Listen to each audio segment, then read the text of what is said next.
The story you're about to hear is true. Only the names have been changed to protect the innocent. Fatima Cigarettes, best of all long cigarettes, brings you Dragnet.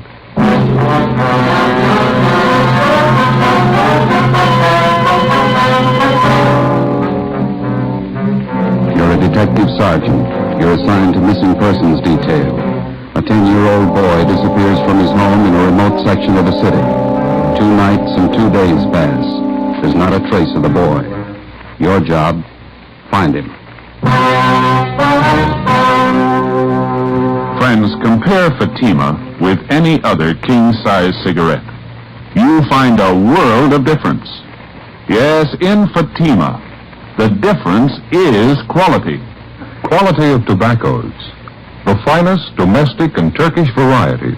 Extra mild, superbly blended. To give you a much different, much better flavor and aroma. Quality of manufacture. Smooth, round, perfect cigarettes.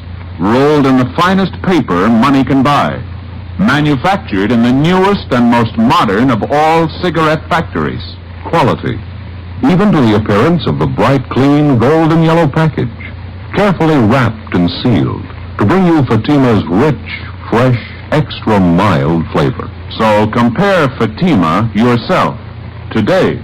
You'll find Fatimas now cost the same as other long cigarettes, but your first puff will tell you, that's different. yes, in Fatima, the difference is quality. Buy Fatima.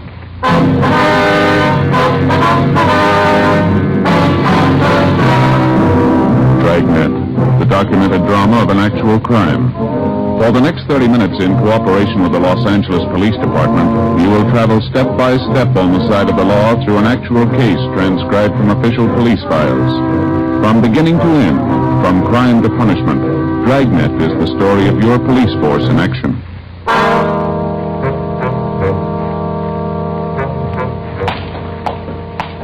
It was Wednesday, August 4th. It was hot in Los Angeles. We were working the day watch out of Juvenile Bureau.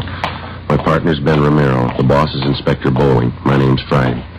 We were on the way out from the office, and it was 2:25 p.m. when we got to Bowers Avenue, number 1218. Yes. Police officers, ma'am, would like to see Mr. Sherman. Oh, certainly. Officers, won't you come in? Thank you very much. I'm Mrs. Keller from next door. I saw you around here yesterday. Yes, ma'am. Came over this morning, look after poor Mr. Sherman. Yes, ma'am. Well, how's he feeling today? Not too well. Fixed him some nice chicken broth for lunch, and then I helped him in his wheelchair and took him out in the backyard out in the sun. Good hot sun. It's wonderful for his legs. He has arthritis, you know. Yes, so we understand. Wonder if we could talk to him, Miss Keller. Well, yes, I guess you have to. He's still out in the back sleeping in his chair last time I looked. Seemed a shame to disturb him. Well, he called us at the office, said he wanted to see us as soon as we could make it out here. Was it about his grandson, Jimmy? They found him yet? No, searching party's calling in the area. There's still no trace of the boy. Did any of the other officers who were out here covering the neighborhood talk to you, Miss Keller? Oh, yes, there was Mr. Lorman, Detective Lorman. Yes, ma'am. I told him everything I knew about Jimmy's disappearance. It was right after dinner hour on Monday. About 6:30 last time I saw Jimmy. I see. I came out the side door to empty the garbage, and I saw Jimmy hiking up the side of the hill there, just in back of the house, all by himself. A nice boy. As far as you know, Mrs. Keller, Jim was Mr. Sherman's only living relative. That's right. His only relative, his only grandchild. Mm-hmm. Jimmy's mother and father were killed in an auto wreck. That was 3 or 4 years ago. Sherman's had a terrible auto tragedy. Jimmy and his grandfather, they're the only ones left.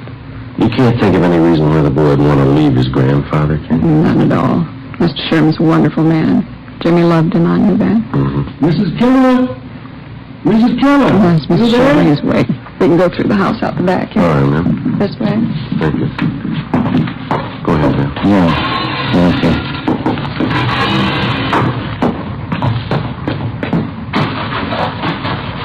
Visitors for you, Mr. Sherman.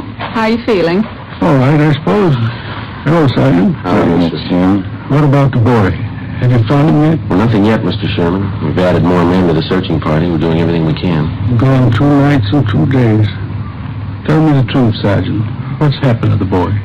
Well, right now, we don't know any more about it than you do, sir, but that's no reason to give up hope. You told us yourself yesterday that Jimmy's been missing once before. It turned out all right that time. He wasn't gone for 2 nights and 2 days. Maybe you just say I'm old and I've got funny ideas, but I got a feeling, Sergeant, something's happened to Jimmy. Something's happened and I can't do anything about You it. just put those thoughts out of your head, Mr. Sherman. They're going to find Jimmy and it's going to be all right. Why don't you pull up those lawn chairs there, Sergeant? All right. I'm going to go in the house and fix some cold lemonade for you men. Well, thank you, ma'am. We got your phone message at the office, Mr. Sherman. Anything special you wanted to talk to us about? Yes, there was something. When you were talking to me yesterday, Yes, sir. I told you that Jimmy had on a brown jacket when he disappeared Monday night. Yeah. I was wrong, Sergeant. We found the jacket in his room. All he was wearing was a pair of blue jeans and this white sweatshirt. Do you think that might help any? Yes, sir, it might. We'll send out a supplementary description of his clothes. We'll see that everybody's notified. Just wish I could be out there with a searching party. Arthritis is pretty bad today. Caught me at a terrible time. Don't know what I'd do if anything happened to the boy. I know we've asked you this before, Mr. Sherman, but can you think of any reason at all why your grandson would want to leave home? No, sir, no reason at all.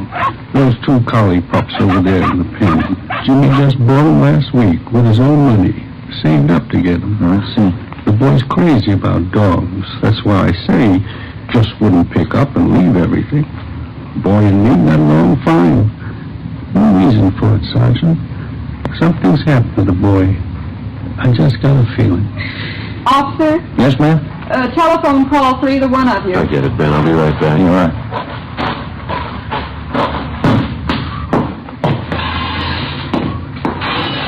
The man said it was your office calling. Thank you, Miss Keller. Where's the phone? Telephone straight back there in the hall. Thank you very much.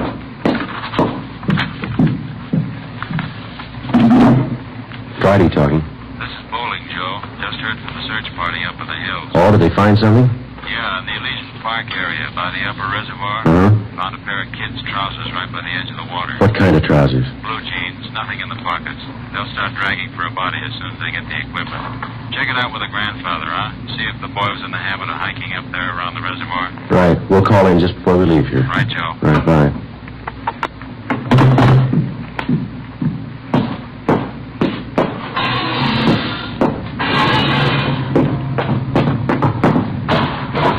Well, there's your lemonade, Sergeant. Just poured it for you. Nice and cold. Thank you, ma'am. What was it, Sergeant? Something about the boy? Well, nothing definite, no, sir. Just a report on the search party. They're still up in the Elysian Park area. Oh, I see.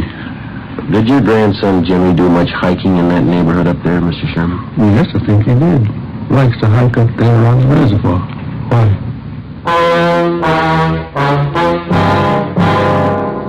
The name on the 316 report, missing juvenile, read James Philip Sherman, WMA, 10 years old. He lived with his 68-year-old grandfather, Oscar Sherman, in a small cottage in a sparsely populated section of the city. Shortly after 6 p.m. on Monday, the boy went outside to play. When darkness fell and he failed to return home, his crippled grandfather went out to look for him. Half an hour later, the neighbors joined in the search. No sign of the boy. At 10 p.m., Juvenile Bureau was notified, and throughout the night, squads of men on foot and cruiser cars canvassed the area. A local broadcast and an all-points bulletin was gotten out on the boy. Neither the grandfather or the neighbors could find any reason for his disappearance. After almost 48 hours of continuous searching, the only lead we had was the pair of trousers found on the edge of the upper reservoir in Elysian Park. They were shown to the grandfather, but he failed to give positive identification. Dragging operations at the reservoir began immediately. Meantime, Ben and I, together with Lorman and Lopez from Homicide, checked out every possible lead on the missing youngster. One of the tips came from a Frank Grady, an unemployed carpenter who lived 5 blocks from the Sherman home. I don't know how much this may be worth to you, Sergeant. I don't want to get anybody in trouble, but I figured this is a pretty important thing. What is it you want to tell us, Mr. Grady? Well, as I say, I don't want to get anybody in any trouble, but have you checked over everybody in this neighborhood? I think we've talked just about everybody in the area, don't you, Joe? Well, either us or the man from Homicide. Why do you ask, Grady? Well, there's a guy who's down the street there, right down the corner from this house. Old guy by the name of Gilby. What about him? They say I don't want to cause any trouble, but maybe we ought to double-check him. One thing, he's an ex-convict, I know that. Another thing, he hates everybody in the neighborhood. Hates the kids, too. Wouldn't be surprised if he was your man. What do you say there, Grady? Does he have any special reason for disliking Sherman, boy? Old man Gilby wouldn't need a reason. A real queer one. Say, I got a couple cans of cold beer in the icebox, and I'll fix you fellas up. Just so. What makes you think this Gilby had anything to do with the boy's disappearance, Mr. Grady? Well, number one, I saw him and Gilby out walking Monday night when the Sherman kid disappeared. Yeah? Saw him walking along the road up there. The same one that goes up by the reservoir. And I watched him. It was dark by the time he got back to his house. I'd check on him again if I were you. As far as you know, has Gilby ever been in trouble for bothering the kids in the neighborhood? My sergeant, he bothers everybody in the neighborhood. Real queer. Lives by himself, always complaining about something. Frankly, I think he's your man. I think he took that kid and they did something to him. Do you have anything at all to back up your opinion? You dig around, you'll find something on him. There's no good, no bad on it. I've had a couple of run-ins with him myself. He just isn't any good, that's all. Well, all right, Grady. Thanks for the tip. We'll be sure and double-check on the man. You won't tell him where you got the tip, though, huh? Like I say, I've had run-ins with him before. It might cause trouble. Well, he won't know where we got it. Thanks again. Okay, Sergeant. It's a pretty important thing. I didn't want to make anybody look bad, but the old man's just no good. Now, you understand that, don't you? Sure, Grady. We understand. As a matter of routine, we double-checked on Grady's neighbor, Mr. Harold Gilby. We found out that he had no jail record and that he had been at work on Monday from 3 to 11 p.m. He could have had no direct connection with the Sherman boy's disappearance, no more than Grady himself could have had. The so-called tip he'd offered us was like 100 other phony leads in 100 other cases. Spiteful, small-minded neighbors trying to use a tragic situation to work out their jealousies and prejudice on somebody that they didn't get along with in the neighborhood. The search continued. So did the hot weather. Friday, August 6th, no sign of the missing boy. The temperature climbed into the mid-90s. Dragging operations at the reservoir went on. Saturday, August 7th, more legwork, more hot weather. By noontime, Ben and I had run down the last lead we had on 10-year-old Jimmy Sherman. Went nowhere. 1 p.m., we headed back for the office to check with Inspector Bowling. These are the days when I wish I had a little swimming pool in my backyard. It'll be nice to go home to. Yeah, well, save your money. Oh, it doesn't cost so much. Well, I read in the magazine where a fellow built his own pool for $95.37. There can't be much of a pool, can it? Oh, yeah, it's good size. Of course, he did all his own labor. Had all his friends in to help out. He must have had a lot of friends, didn't he? Yeah, he did after he finished the pool. Friday, Ben? Oh, hi, Skipper. How'd you trim the cow? Mm-hmm. No luck at all. That makes it unanimous. Did you hear about the old man, the boy's grandfather? No, what happened? I guess the strain got too much for him. He collapsed. They're moving him to a hospital. Oh, that's too bad. Are men still up there dragging that reservoir? Finished this morning. Nothing. Well, how about the search party? Nothing there either, I suppose. No trace of the boy. It's a blind alley all the way around. How about the APB, the radiogram? Had 3 replies so far. None of them panned out. You grab it. Juvenile Bureau Bowling. Yeah, Fred. No good, huh? Yeah, all right. Check you later. I heard it once. I heard it 50 times. No trace of the boy. Nothing, Skipper. Something real weird about the whole thing. Well, now, look, we know he didn't just disappear into thin air. Kid's gone. There's a good reason for it.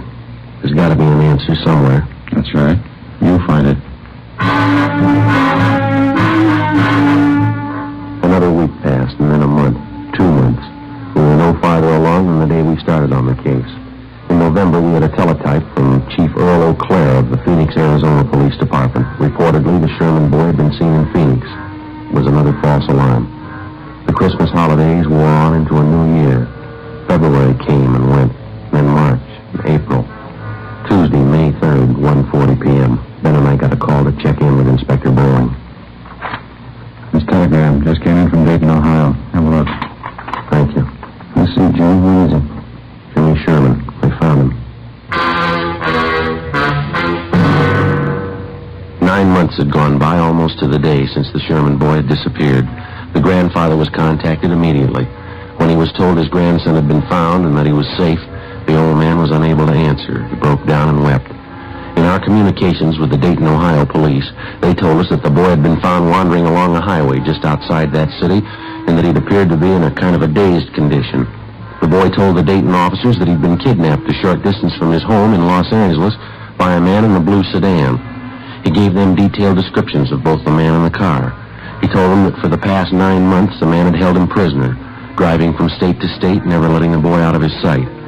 He said the kidnapper told him on several occasions that he was holding him for ransom and that he was waiting to get money from his grandfather. On May 8th, the youngster was returned to Los Angeles and reunited with his grandfather. On May 10th, we got a call from the grandfather that he wanted to talk to us. Ben and I drove out to see him. Come right in, officers. Glad to see you. How are you, sir? Hi, Mr. Chairman. Sorry to cause you all this trouble chasing you out here like this. Not at all, sir. What is it you want to see us about? Well, I'm not really sure about it, Sergeant. That's the whole thing of it. I don't know if it's me or what it is. Well, what's bothering you, Mr. Chairman? It's the boy, Jimmy. I don't know what to think. Well, how do you mean, sir? He's all right, isn't he? We saw him as we drove up, playing out in the backyard, and the doctor checked him over. No, it's not that. The boy's healthy enough. Nothing wrong with him. Well, then what is it, sir? Maybe it sounds a little weird to you, but I'm just not sure. You're not sure what? That boy out there, Sergeant, I'm not sure he's really my grandson.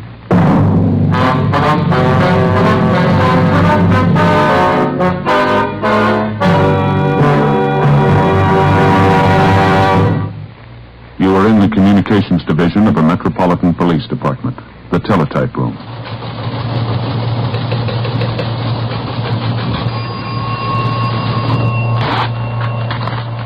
'43 LOS 52951, 12:03 p.m. APB, WMA 150, 5'6", dark hair, dark eyes, wearing gray suit, no hat.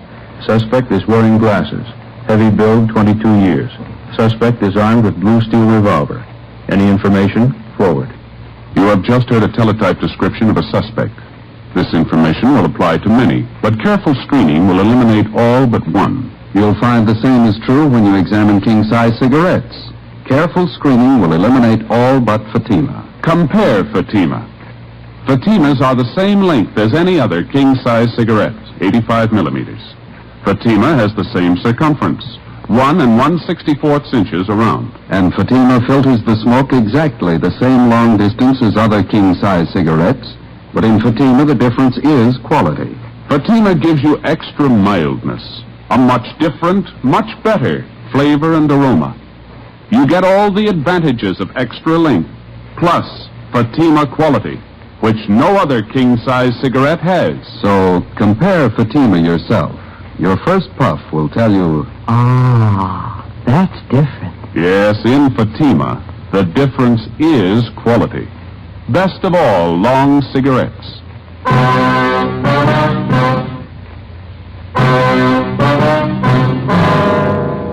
Tuesday, May 10th, 2 p.m. When the aging grandfather, Oscar Sherman, told us that he wasn't sure whether the recovered boy was really his grandson, Ben and I didn't know what to think.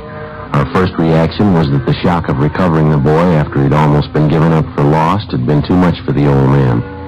Mr. Sherman admitted that there was no physical difference in the boy as far as he could see, but he still insisted that there was something wrong, that the boy seemed different somehow. To satisfy the grandfather, Ben and I talked to the boy, but he failed to give us any reason to believe that he was not Jimmy Sherman. We checked with the boy's friends, all the people in the neighborhood who'd known Jimmy over a period of years. They confirmed our opinion. A few thought that the youngster had changed a little, but no one had any serious doubts about it. The boy was really Jimmy Sherman. So the matter was dropped. Thursday, May 12th. Ben and I had lunch, and then we checked back in at the office. Joe, want to grab that? Yeah, I'll get it. Juvenile Bureau, Friday. Sergeant, this is Mr. Sherman talking. Yes, sir. Mr. Sherman, Yes, sir. How are you? I want you to come out and take this boy, Sergeant. He's not my grandson. I'm sure of it. Well, how do you mean, sir? This boy's got a scar on his side. He's had his appendix out. Yes, sir. My grandson never had an operation in his life. Before we left the office, Ben and I briefed Inspector Bowling on the phone call from the grandfather, then we drove back to the Sherman house. While Oscar Sherman didn't claim that he knew his grandson's complete medical history, he was certain that the boy had not had his appendix out and that he had not had an operation. He told us that his neighbor, Mrs. Keller, could substantiate that she had known Jimmy since he was a baby. We We put in a call to the Sherman's family doctor. He wasn't in. We left a message, and then we went next door to see Mrs. Keller. We found her in the kitchen washing dishes. I just got a couple more to rinse. Can you wait a minute? Yes, go ahead. Of course you can.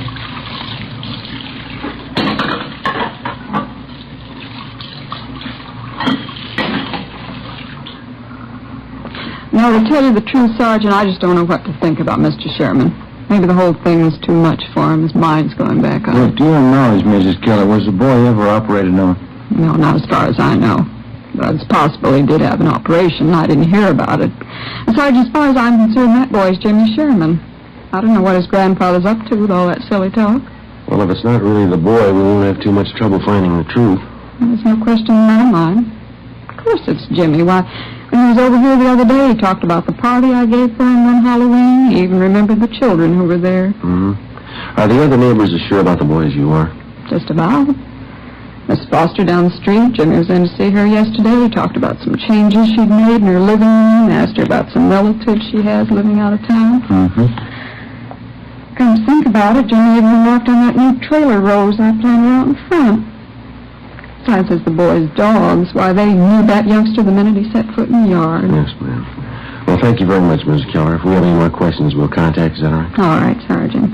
Couldn't fix you a cup of coffee, could I? No, no, thank you, Take your time now. Poor old Mr. Sherman. I don't know what to make of it. He's so mixed up. Yes, ma'am. So are we. We left the neighbor, Mrs. Keller, and went back next door to the Sherman house. The grandfather told us that the family doctor hadn't returned our call yet. At 3:30 p.m., the boy came home from school, changed his clothes, and went out into the backyard to play. We figured we had nothing to lose in talking to the boy again. We found him in the small workshop at the rear of the garage where he was sawing on a piece of plywood with a hacksaw.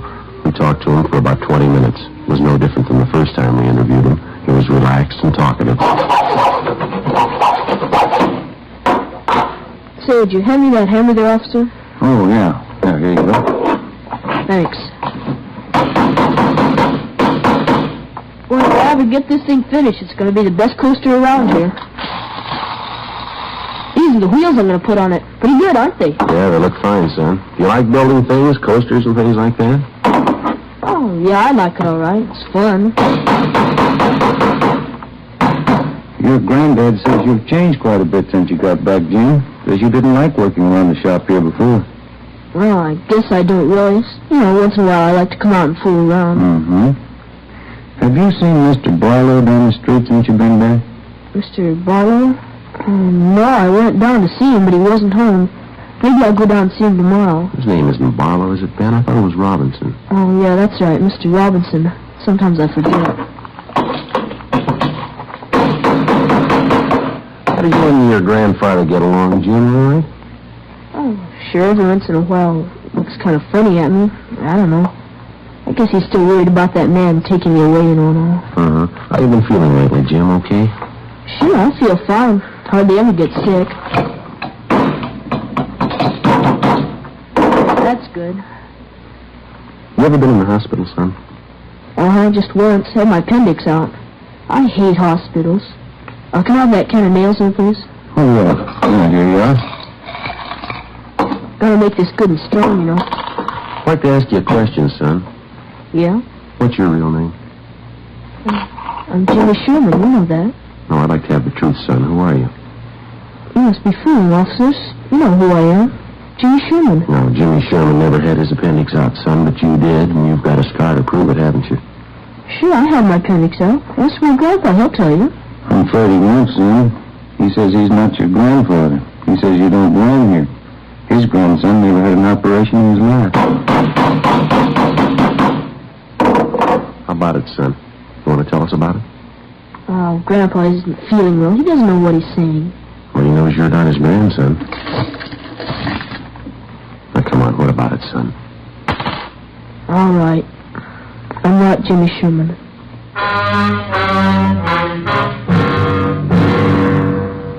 He told us his real name was Donald Rush. He said he'd run away from his home in Springfield, Ohio 2 weeks before. He said that he'd been picked up by the police on a highway just on the outskirts of Dayton, Ohio. On returning the boy to the station, the police officer saw that he fitted the description of the missing California boy perfectly. It was almost as if the two were identical twins.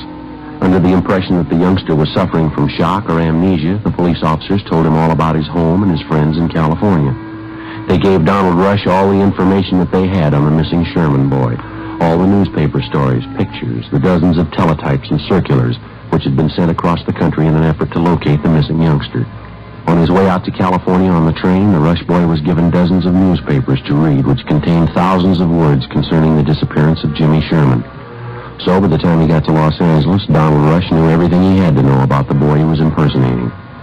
We questioned the Ohio youngster further. Besides an exceptionally high IQ, he admitted to having an almost photographic memory. We took him in the house to face the grandfather of the boy that he'd been impersonating, the boy who was still missing. Mr. Sherman. Yes, sir. Sit down, won't you? The boy here has a confession for you. He wants to tell you himself. I think I know. I was right all along, wasn't I, sir? I didn't mean anything by it, mister. I just thought it'd be fun to make out like I was somebody else for a while. You would know the difference, would you, sir? No, sir, I'm afraid I wouldn't. That picture over there on the mantel and the boy here, they look exactly alike to me. There's only one thing I'd like to know, sir. Yeah? Why did you do it? Why did you try and fool me? Oh, I don't know, mister. I ran away from home, and the cops picked me up and they're dating. They thought my name was Jimmy Sherman. They said I was a missing kid from California. Why didn't you straighten them out right then, son? I was kind of afraid, and if I told them what my real name was, they would have sent me back home. So I just let them think I was really Jimmy Sherman. They seemed to be pretty sure I was. How long did you think you could keep it up, son, pretending you were somebody else? I don't know. Guess I never thought much about that. I got here, and everybody was nice to me. I just didn't think about anybody finding out. Honest, mister, I didn't mean to do anything wrong. I didn't mean to hurt anybody. You never saw my grandson? You never saw Jimmy? No, sir. I just got on the train and they brought me out here. You don't know where he is? You don't know how he is? All right, try to take it easy, Mr. Sherman. Why would you do it, boy? You're a stranger. Why would you try to fool me about Jimmy? I'm sorry, mister. I didn't mean it. Honest, I didn't mean it. What a hell. What a hell.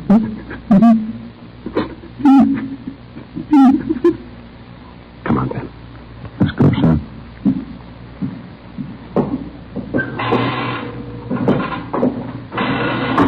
I didn't want to make him cry like that, Sergeant. Honest, I'm sorry.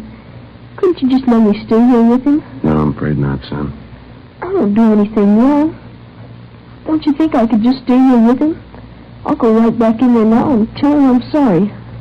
Yeah, I'm sorry too, youngster, but you're not the boy he's looking for.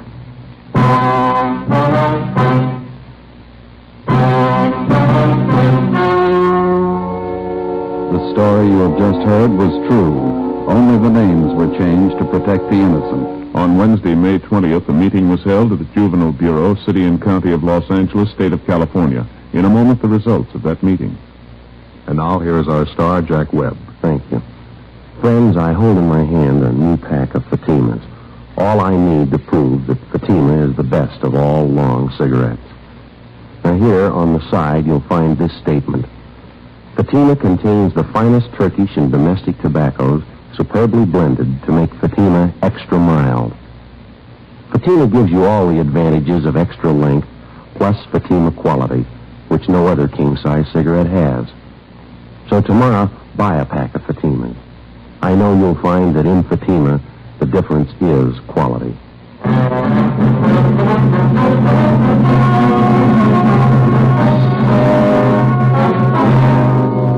Donald Rush, who impersonated missing 10-year-old Jimmy Sherman, was returned to the custody of his parents at their home in Springfield, Ohio. 4 months later, the body of Jimmy Sherman was discovered buried on a farm on the outskirts of Riverside, California. The boy had been murdered. His killer, a farmer in the neighborhood, was subsequently apprehended and brought to trial. He was found guilty of murder in the first degree and was executed at the state penitentiary, San Quentin, California.